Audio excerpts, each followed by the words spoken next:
Hello and welcome back to the WePlay 2020 online series, inspiring girls in sport with proud support from Kinetica Sport Ireland. In our latest episode, we tackled the topic of new normal, same goal. And I am once again joined by the dream team of golfer Leona Maguire, footballer Sarah Rowe and sprinter Phil Healy to answer your questions off the back of that. Well, girls, week on, how are we all? Doing good? Oh, good, yeah. Holding up okay. This is going to be like a proper quick fire question quiz show now, so need to be on your marks, ready to go. So we'll start off with a couple of icebreakers actually that came in. So this is a question for all three of you. We'll go to Phil first, then Leona, and then Sarah. Big life question here, right? What in your life are you most proud of? God, it probably comes back to sporting wise and definitely breaking the 100-meter record and the 200 indoor. But I think it was to break them in such a short amount of time, like space wise between them, to break them within Ireland, because that's a rare thing to do, and be the first person to hold them within 40 years. Not bad. It's like Ireland's fastest woman. I just don't know how you don't just print it on a t-shirt. I think it's just such a good calling card, Phil. Leona, what about yourself? Probably holding the world ranking, number one ranking for as long as I did. It was kind of, I suppose all the girls that did it before me, I'd looked up to and have gone on to great things. So I suppose it was just the consistency of that, doing it for whatever it was, 130 something weeks. So it's nice to have sort of my name on that record, and hopefully it'll stand for a while. Class. Sarah, what about yourself? I think probably the European semi-finals, that under-19 soccer team that we had with like Katie McCabe, Claire Shine, Chloe Mustaki.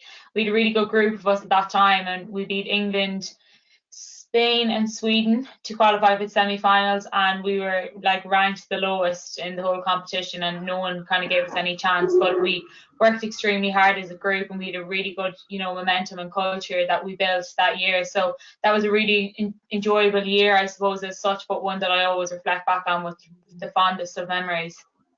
Yeah, I'd say having that kind of international camp, proper tournament achievement mode with a group of you so young as well at under 19 levels was very formative for you as well, was it?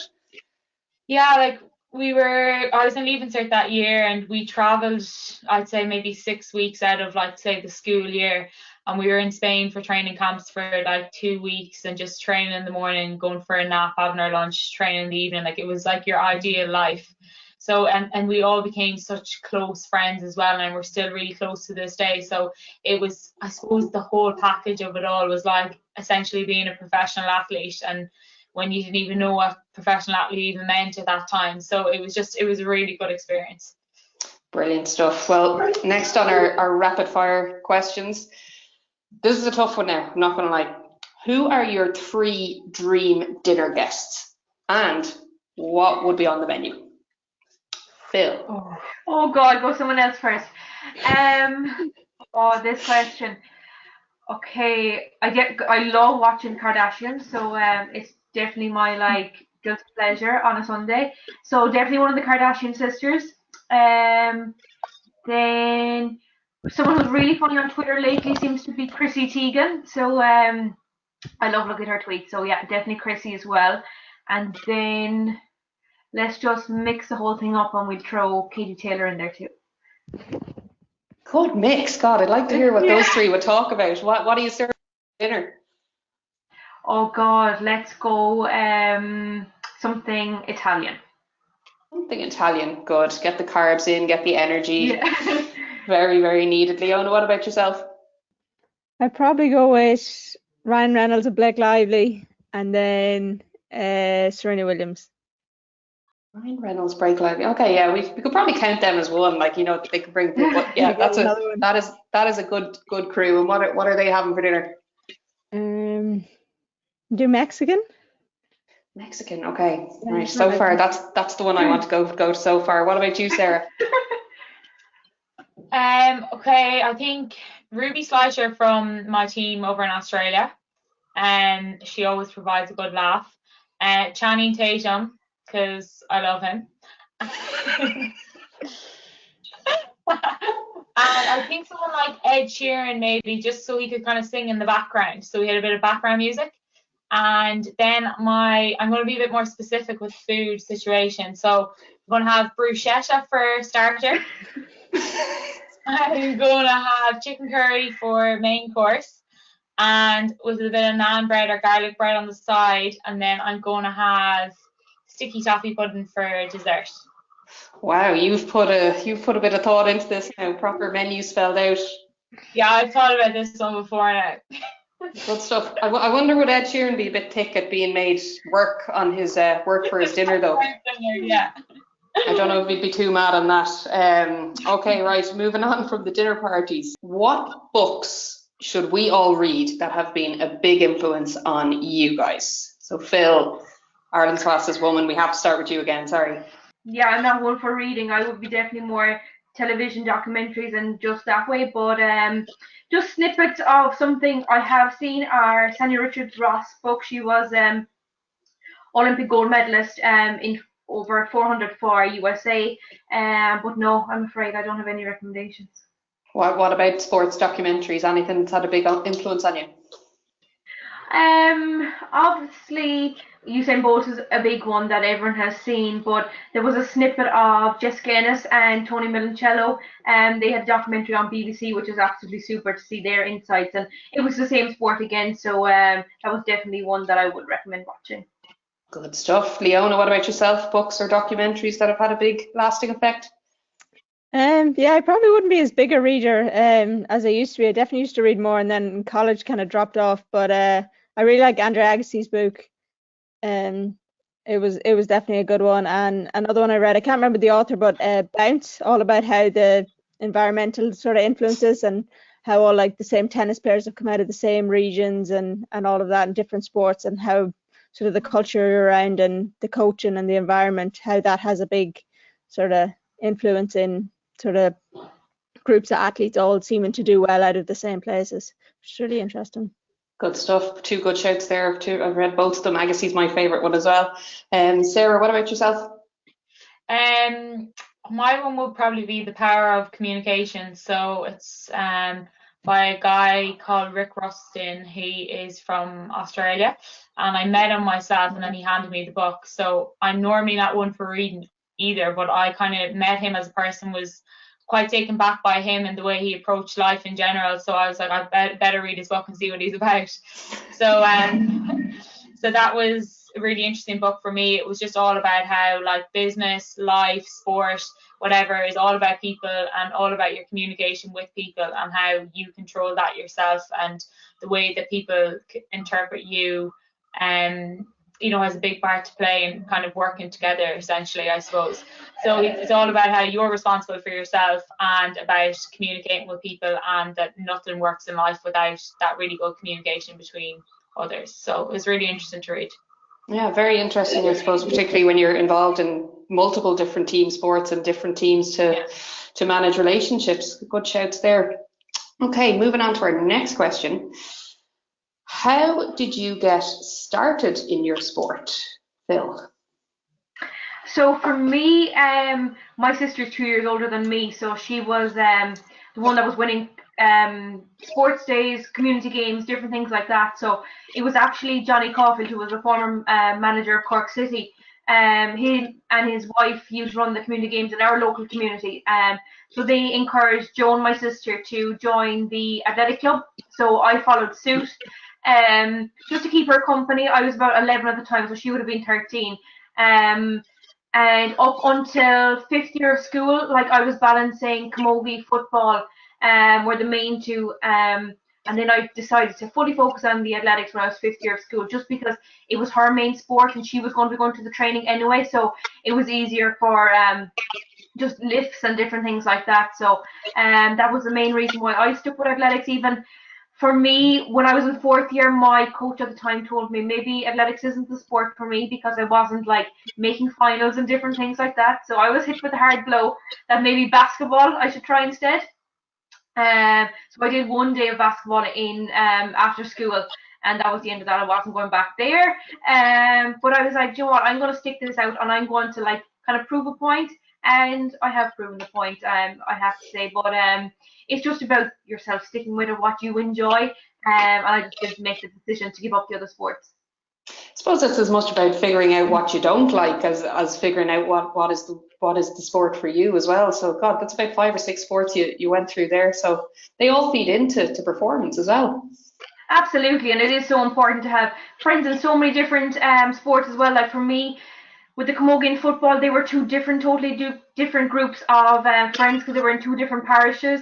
Then the athletics was another 20 minutes away from home, so that was another group of friends. So for me, it was so important to have the different networks, the different groups, and just explore what I liked and what I enjoyed, and then making the decision to fully focus on the athletics. But like I did another talk the other day, and like there's just so much around children and winning and the focus on winning that they need to take away from that. And like just because you don't win doesn't mean you're not successful. Like I wasn't winning, but I still enjoyed the sport. So it's just about the child or the teenager walking off the track, as if it's athletics, look at that sport in particular, walking off the track knowing that you've given your best performance, and that you're happy with yourself, and it doesn't mean that you have to come back with a medal or you have to be the winner or whatever.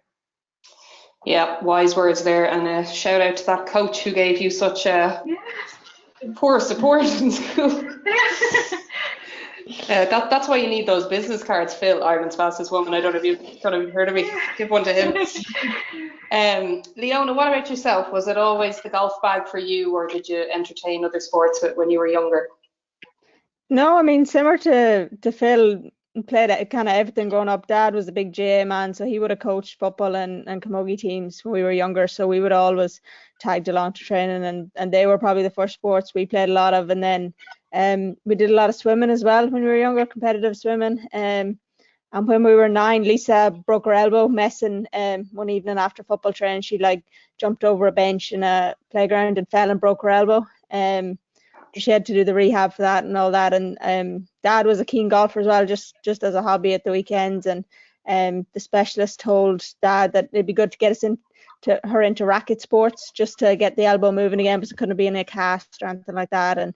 And Dad heard, the specialist said racket sport. Dad heard golf, so he'd been trying to sort of convince us to go up to the golf course for a while. So it was just coming up to the summer, so we spent our summer holidays kind of messing about with him up at the golf course. We live just like a mile down the road from the Slieve Russell, so there's a par 3 9-hole par 3 course. So we started on that. We got 3 clubs, and yeah, just kind of snowballed from there. It got to the point where we were getting up before school, going to swimming before school, going to school, coming home, going to swimming, eating, doing a bit of homework, and then going to the driving range. And then the weekends were just, there was football matches or swimming galas or golf competition on, and it got to the point then we were about 15, 16 that we had to kind of choose. There just wasn't enough time in the day, and then also the chance of getting injured from football or that was kind of too high with the golf as well. Your hands are quite important. So a lot of sports at play there as well. It's so interesting, like, because so many athletes say that they really kind of tried everything and then took the skills that's from certain sports and put it into their main sport. But Sarah Rowe, you're still juggling 2 sports around each other around the calendar year. But for yourself, what were your main sports growing up? So first we started with playing soccer at about the age of 9, and then I kind of did a small bit of athletics as well, which is always a good foundation for any kid, I think. And then I started playing gaelic football, played basketball, and I also went through a phase for a year where I thought I was going to be a gymnast, and I was obsessed with gymnastics. I can't touch my toes now anymore, but at the time I absolutely loved it. But I did gymnastics before I did football, and then I got introduced to football, and then I realised I actually loved football more than gymnastics. So that's when I kind of went down the whole soccer, football, basketball route, and continued to play them the whole way up until like 5th year leaving cert, and continued to play soccer and Gaelic up until 2nd year of college, and then I picked football over it, and then 2 years later I get the opportunity to play AFL. So yeah. Still deciding. side, and yeah, can't really figure out. No, but GA is definitely my first love. And my granddad played it when he was on the last Mayo team to win the All Ireland, so it's always a big family thing for me as well. It has that connection for me, so it's definitely my first love. And you mentioned leaving cert there, Sarah. Did you keep up all your sports when you were doing your exams in sixth year? Yeah, a lot of people say that to me as well. Like, even if when I'm talking to girls in leaving cert, they're saying, how do you keep up sport? I actually think it's like compulsory nearly that you should do it, because I was traveling. So yeah, as I said, I was away for 6 weeks throughout the year, and I had to bring my books with me. And I remember Claire Shine being my roomie all the time, and she was constantly trying to distract me.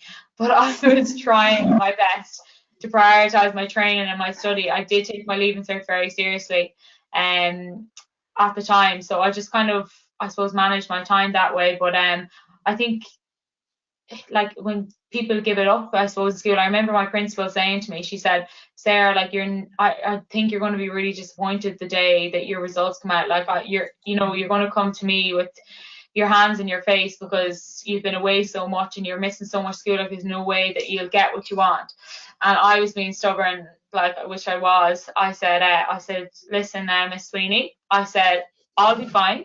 You don't need to worry about me. And I'm telling you now, I'll be happy the day my results come out, regardless, because I'll have worked hard enough that I know that I've given it everything. And if I don't get what I want, I did my best. So anyway, lo and behold, I was happy the day my results came out. And but that was kind of, I suppose, the stubborn athlete in me, where I was like, no, trust me, I have this under control. But for me, it was definitely all about time management. Like, maybe I think that year my friends might have missed out a little bit. Like, I didn't really see too much of them. But everyone understands as well. So you're leaving cert, it's like, it is a big deal. That's it. And if they are good friends, they'll understand if you have commitments of something you want to pursue. But shout out to Miss Sweeney and Ballina there as well. The teachers are getting tough going over today. Okay, at a certain stage in high performance, it becomes the little things that make a big difference.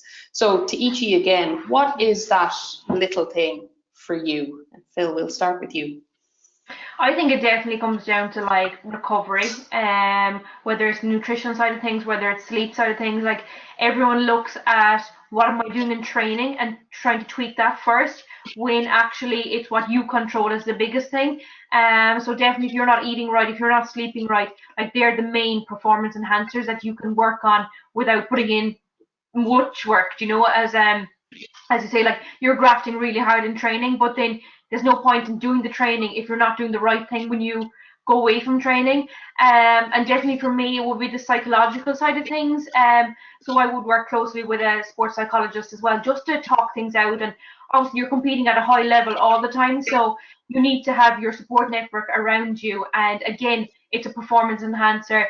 It's a lot of taboo around that subject as well. Like, even when I would have come out from, say, certain meetings with Kira, my psychologist, someone might say, oh, you're fixed now. And I'm like, and that was one day, and I walked out, it's like, oh, are you fixed now? But, like, you don't go to a psychologist just to be fixed. Again, it's there for sport, it's there for performance enhancing, and needs to be used a lot more as a sounding board for athletes, and just that they have someone to talk to as well. And I suppose it feeds in as well. If you have something on your mind, if you're talking about it, it might naturally help you sleep better as well. So all elements of recovery kind of feed into each other too. Absolutely. And, like, whether it's in terms of college and you might be stressed out there, like, here, my psychologist, she's a lecturer as well, so, like, she has that side of things, that she has the understanding. And it also is, like, the whole of my team are males. Like, Shane is obviously male, my coach, and then psychology is the only female person that I would have, so it's nice to have that girl there as well. And, like, I live with 5 boys, so, like, just sometimes it's just easier to just go away, have a cup of tea, and just have a relaxed chat. And end of the day, you walk out there feeling a lot better, and it transfers to every aspect of your life. Yeah, spot on. And Leona, what about you? What would you class as your little thing that is key to making the big difference? I suppose golf's a game of very fine margins. It's probably maybe not as physically demanding as some other sports, but it's just, I suppose, putting those hours in, and it's probably the hours people don't see. It's getting up just and doing stuff over and over and over again. Not necessarily complicated stuff, but it's whether if it's putting or something, just working on a drill. I mean, there's things I've done over the years, different drills that I've hit 80-yard wedge shots, and I've hit hundreds and hundreds of them, and I think that feeds into a little bit of like psychology for me, knowing that I've practiced a shot, I've done it so many times in practice, and then when it comes to the competition, knowing then you can pull it off, that you've sort of simulated in practice, you've done it pretending this is the shot into the last green at the British Open, or this is a putt to win this tournament or make this cut or do that. And I think that was the big thing when I went to college in the States. Some of our practices were actually so intense and playing against each other and stuff like that, that when we got to some of the tournaments, our team was so well prepared and so competitive that we actually were probably more competitive at home at Duke than we were when we went to some of the tournaments. And then sort of nerves and all that sort of stuff wasn't really a factor. So yeah, I definitely say putting in sort of those, sometimes when you don't want to do it, sometimes the simple stuff is a little more tedious and boring to do, but it's definitely the stuff that kind of stands to you in those sort of high pressure moments. Yeah, big time. That's sound advice as well. And Sarah, what about yourself? The little thing that makes that big difference for you? Yeah, I think I'm very much the same as the girls as well. For me, it's about, like Phil said, like you don't only physically train your body, but you also physically train your mind, and that starts from, I suppose, the behaviors that you have every day and the habits that you create for yourself, and they're extremely important to, you know, be consistent with what you're trying to do. So that just might be simple things like drinking water and making sure your nutrition is on point, and, you know, making sure to feed your body the fuel it needs after certain training sessions and stuff. But for me as well, like when I am training, often the back of my head, you know, would say to you some days, I really don't want to do this, or I'm really tired, I feel really fatigued. And that's the time where I know this is where I'm training my brain, and that's where I say, no, this is when I have to push harder, because that's the mental barrier and the mental block that you have to go through. Because there's some days it comes kind of natural and it's not that hard, and there's other days that you're really struggling, or you might feel a bit sick, like doing, say, a time trial or something like that, and that's the time when you really have to train it, because when you do that, you gain a lot of confidence, and when it comes to match day or whatever, you know in the back of your head that you've pushed yourself through these mental barriers before, and that it's just a matter of, you know, turning up and putting in the hard work that day, and you know you can push through it because you've done it day in, day out of training. So it's important for me as well, really, to train my brain to be able to, because the thing is, you can't really fool your brain. If you don't do that, you're only fooling yourself. You might think, oh, today I won't bother doing such and such a session, but that's the day that you really have to dig your heels in and do it. And I suppose, Sarah, if you're playing in a big championship match on a hot July day and it goes into, say, extra time, and all of a sudden you have to play an extra 20 minutes, would you go back to find that kind of feeling you have, right, I can push through here, I have this, I can get over the line here? Yeah, I think that's the point where you're kind of like, I have the fitness here, I've done a lot of hard work here, and even if you aren't fitter than your opponent, you believe it, so you're going to play better that way. So it is just about kind of, you know, it builds a lot of confidence for yourself going into games, because otherwise you're kind of saying, oh, did I do things right, or did I do things well the last few weeks in preparation for these games? So it is all about the preparation and the finer details that really make the difference. Okay. Our next question has come in for you, Sarah, actually, and of all your 57 sports, which is your favourite between soccer, Gaelic football and Aussie rules? I think I already answered this question earlier, but Gaelic football is definitely my first love. I love it. I feel at home when I'm playing that game. I suppose AFL has been brilliant. It's been such a good challenge for me, and, you know, essentially I've had to start from the bottom there and learn all these new skills and new tactics, and that's brought its own challenges in itself and really has been character building for me. So it's taught me a lot, but I think if I was to say my first love, it's definitely GAA.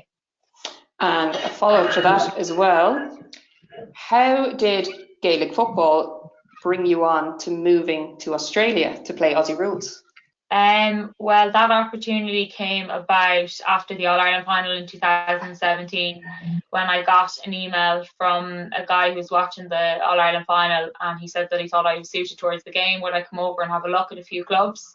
So then he put me in contact with all the clubs in Melbourne, and I went around and looked at the 7 clubs in Victoria and just went around, and I wasn't really taking it too seriously at the time, to be honest. I was like, oh, I'll go over to Australia, you know, I won't regret going or having a look anyway, and I didn't know if I was going to take the opportunity or not.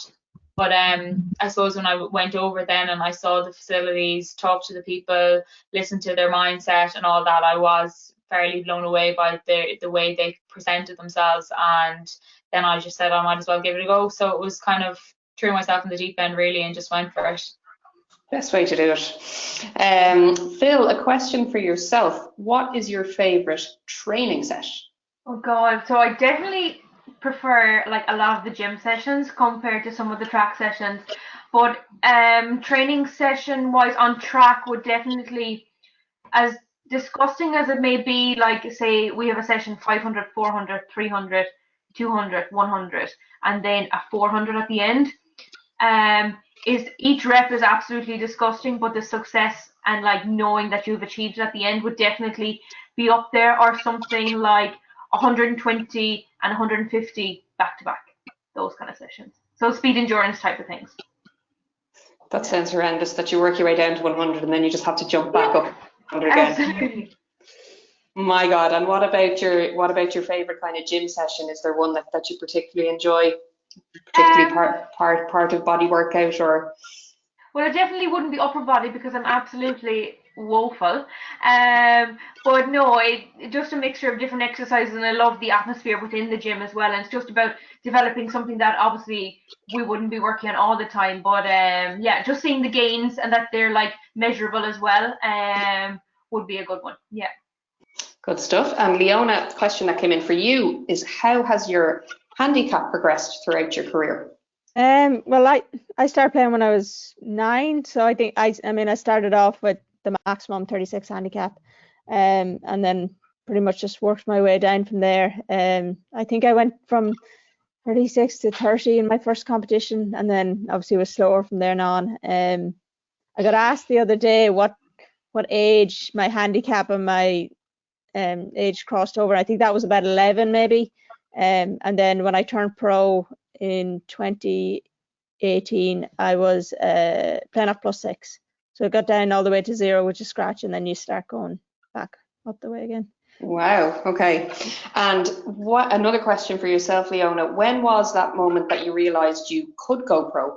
I think it was probably when I was about 15 maybe. Got picked on the Curtis Cup team, but both me and Lisa got picked, and we were due to do the junior cert, and it was the second week in June, obviously clashed with the junior cert, and we kind of decided to talk to the teachers and all that, tried to get the junior cert, see if we could sit it early or over there. It was over in Boston, Great Britain and Ireland against the US, and it turned out you couldn't. So we eventually, mom and dad are both teachers. Mom wasn't too impressed, but we actually didn't do our junior cert, and we opted to play in the Curtis Cup. And I think it was just kind of from there, that was the first like real glimpse we'd got into like major international competition and the standard over in the States. And then that was a team that a lot of people had gone on and done very well professionally. So that was probably the first sort of big indication of it. Okay, great. And next question that we had in was again for all three of you. So Phil, we'll start with yourself. How can young and older females get involved in your sport? What would be your top tip for someone who wants to start out or take it up from scratch? So definitely with athletics, there's opportunities for so many people across so many ages, and just different events. Like running may not be your chosen event. Like there's just such a broad range, whether it's field events, whether it's walking, whether it's more of the long distance stuff. So just take part. You can start out yourself, or you can join a local athletic club just to have that company there. But there is so many opportunities out there.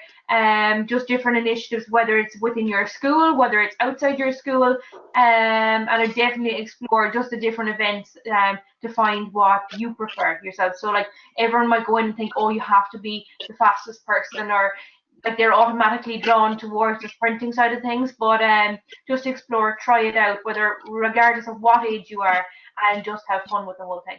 Sound advice there. I've recently taken up the running since all the swimming pools closed, so finding it very tough. I might be hitting you up for some tips myself.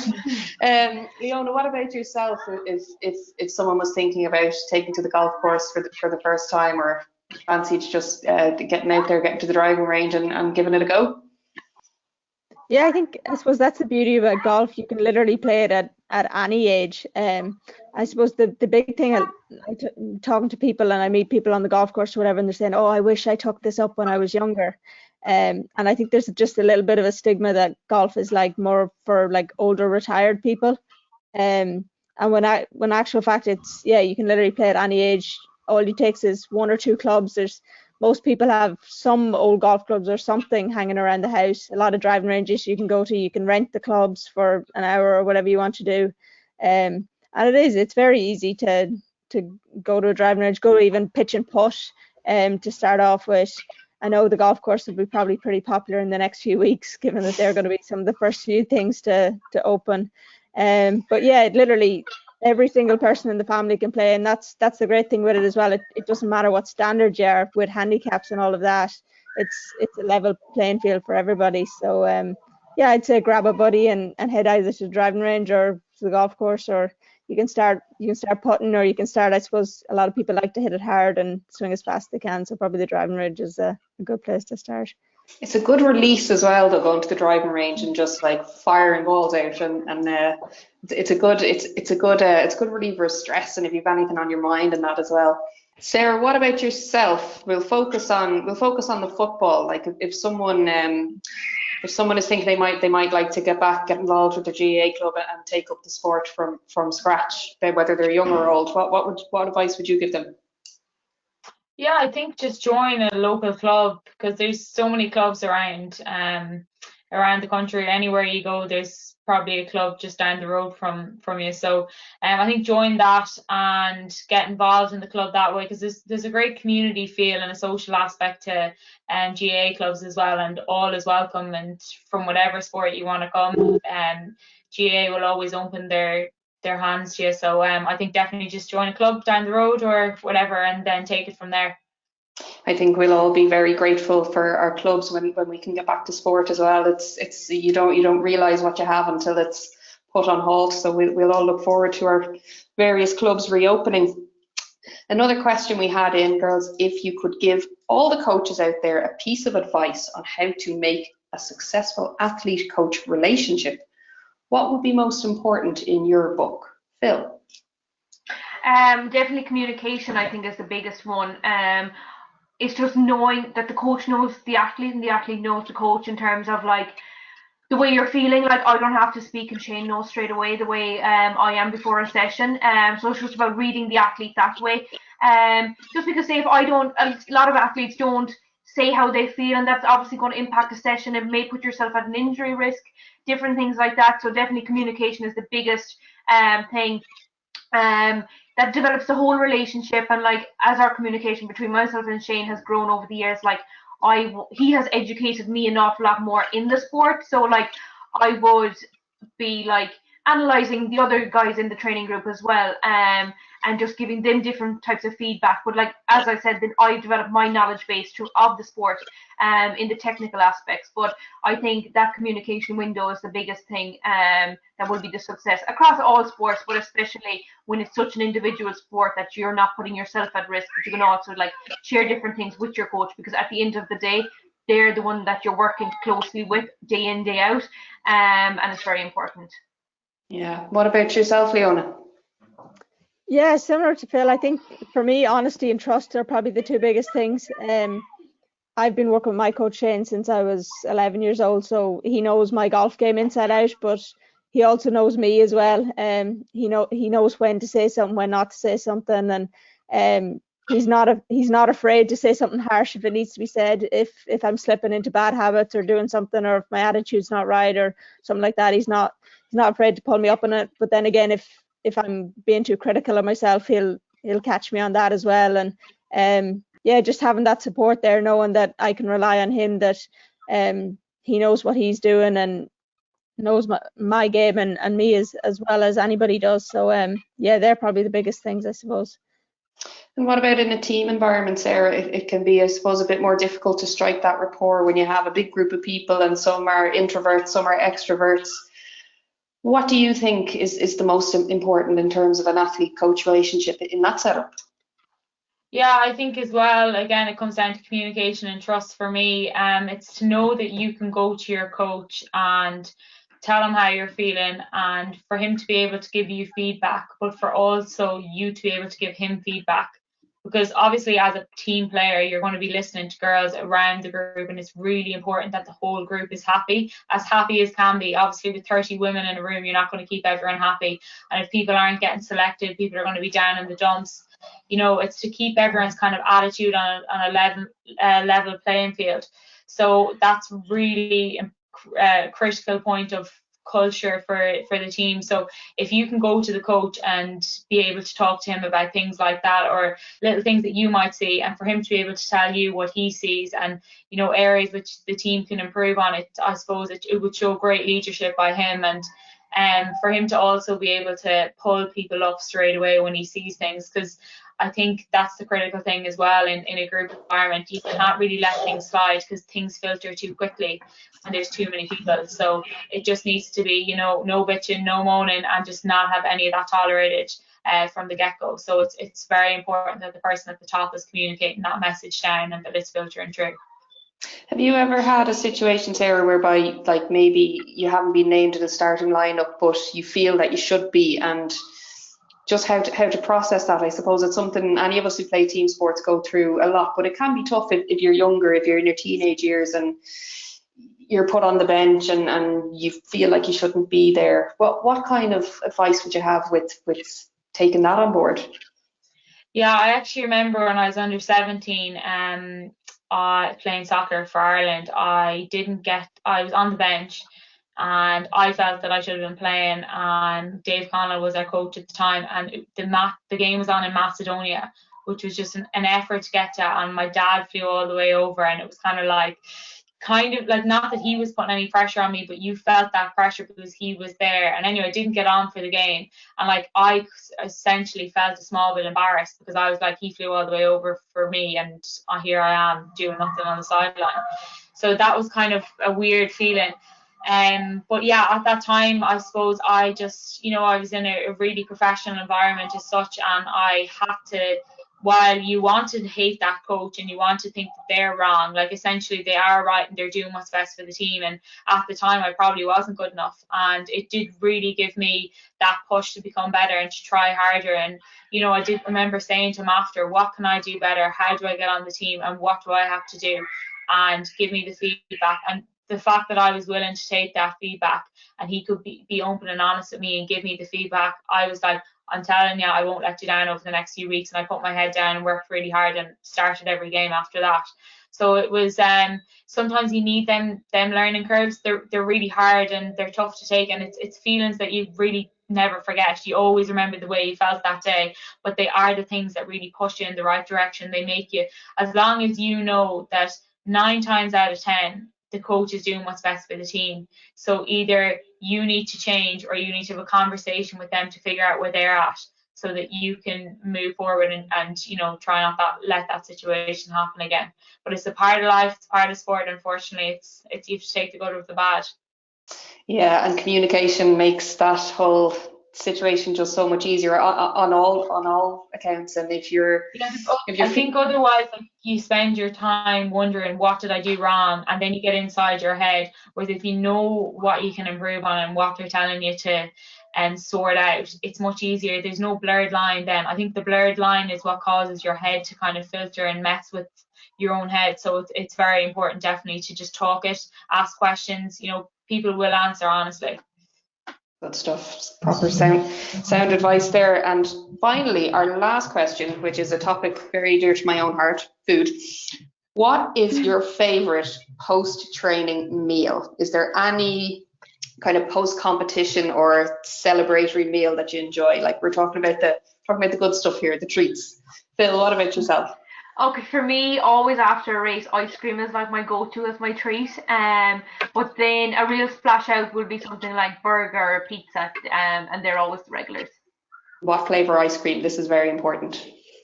Oh, an almond magnum is up there, or just anything chocolatey. Definitely not mint or strawberry, but vanilla or chocolate are always a winner. Yeah, I would them in the ice cream. It has to be the chocolate route. You can't go in with the strawberries or the mangoes, or that's fruit. Like you don't mix that with ice cream. Guys, sorry. Strawberry cornetto is an absolute top tier Premier League ice cream. It's all about chocolate, Elaine. There's chocolate in it. There's chocolate in the end of it. I'm a big fan of mint chocolate chip, to be fair, and caramel's not bad. If you get a nice caramel one, it's pretty good Caramel, too. I can appreciate caramel big time. What about a Mint can go out the windows, man. What about a Solero or a super split? You know, nice orange, refreshing.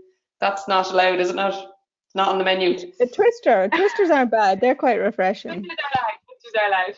Or fast frogs, remember then? They were great. Oh yeah, they were very good. They were 10 out of 10. They were top notch. So it's ice cream for Phil for the post training celebration, followed by a burger and a pizza in that order, I think, by the sounds of it. Absolutely, yeah. Leona, what about yourself? Yeah, I'd never say no to ice cream or pizza either. Probably because I don't get home all that much. Like Mom's roast dinner is probably up there as well. It's hard to beat that. I don't get too many of them these days, so I'd probably go with that. That's always on the menu. Doesn't matter what. It doesn't matter if it's not a Sunday when I'm home. She'll make it any day of the week. What kind of spuds are we talking there? It's a very key component in a roast. There'll probably be a few kind. There'll probably be mash and there'll probably be roast spuds anyway. Maybe garlic if she goes all out. Oh wow, good roast dinners to be had down in Cavan. Yeah. Sarah, what about yourself? The ultimate celebratory meal after a match? Anything to do with sweet potato chips, I'm happy. And also I'm real like caramel kind of ice cream with kind of like biscuit bits in it. Something along that lines. And then a bag of pick and mix, obsessed. Because you can have so many different things then. Elaine, I think I'm going to ask you this question because I think you're actually very passionate on this topic. So what would be your post-run swim snack? Post-swim, you are the hungriest person in the world. But I have to say, one of my favourite things is a swim in the sea, followed by a bag of chipper chips with loads of salt and vinegar. That is my ultimate, like, if I had to pick one food, I think that would be it. But I'd probably pick it anyway, but after the swim, it is just the nicest treat. Unreal. Yeah. You passed the test. That's a good size. Yeah, and a strawberry cornetto as well. It's all you haters out there. 99? It's hard to beat a 99 either. Oh, absolutely. Oh, yeah, 100%. And put the flake down to the bottom, has to be. Yeah, or a twirl. Twirl's even better than a flake in it. Yeah, good shout. I'd take the flake out and eat it first. Is that No. No. Sorry, no. We can't be friends. Okay, on that note, With the bag of chips. I have to get away from the angry mob here. This is fierce judgy about their ice cream. Big thanks for tuning in, and thanks also to Leona, Sarah and Phil for giving us their time and their insights. If you enjoyed this episode, make sure to check out the Swim Ireland YouTube channel for more conversations from the WePlay 2020 online series. Thanks for joining us and stay safe.